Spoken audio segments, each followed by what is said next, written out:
Sri Ramakrishna was a spiritual phenomenon. This is from God Lives With Him, Life Stories of 16 Monastic Disciples of Sri Ramakrishna by Swami Chaitanya.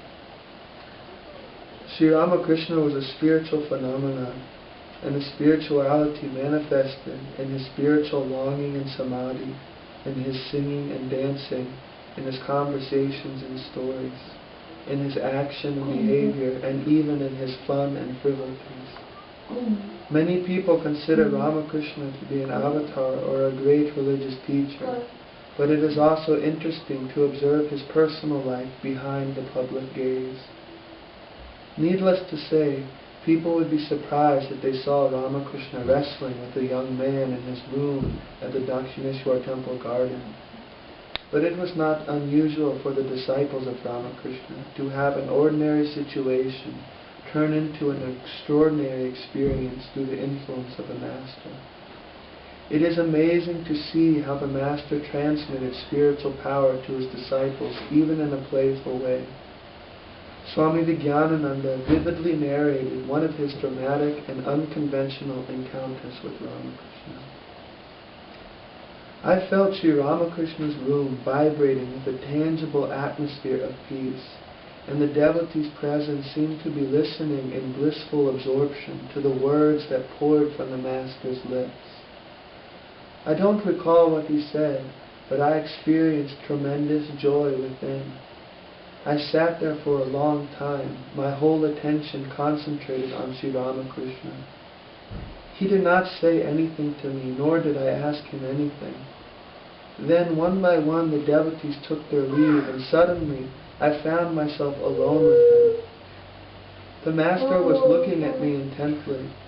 I thought it was time for me to depart, so I prostrated before him. As I stood up to go, he asked, "Can you wrestle? Come, let me see how well you wrestle." With these words, he stood up, ready to grapple with me. I was surprised at this challenge. I thought to myself, what kind of a holy man is this? But I replied, "Yes, of course, I can wrestle." Sri Ramakrishna came closer, smiling. He caught hold of my arms and began to shove me, but I was strong, muscular young man, and I pushed him back to the wall. He was still smiling and holding me with a strong grip. Gradually, I felt a sort of electric current coming out of his hands and entering into me. That touch made me completely helpless. I lost all my physical strength. I went into ecstasy, and the hair of my body stood on end. Releasing me, the Master said with a smile, "Well, you are the winner." With those words, he sat down on his cot again. I was speechless. Wave after wave of bliss engulfed my whole being. I was pondering the fact that the Master had not won physically, but his spiritual power had completely subdued me. Some time passed. Then the Master got up from his seat. Patting me gently on the back, he said, "Come here often. It is not enough to come once." Then he offered me some sweets as prasad, and I returned to Calcutta.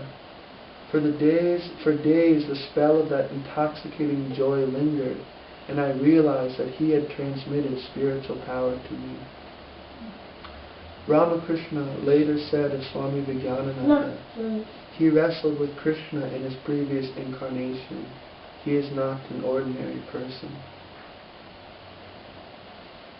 Skip ahead here.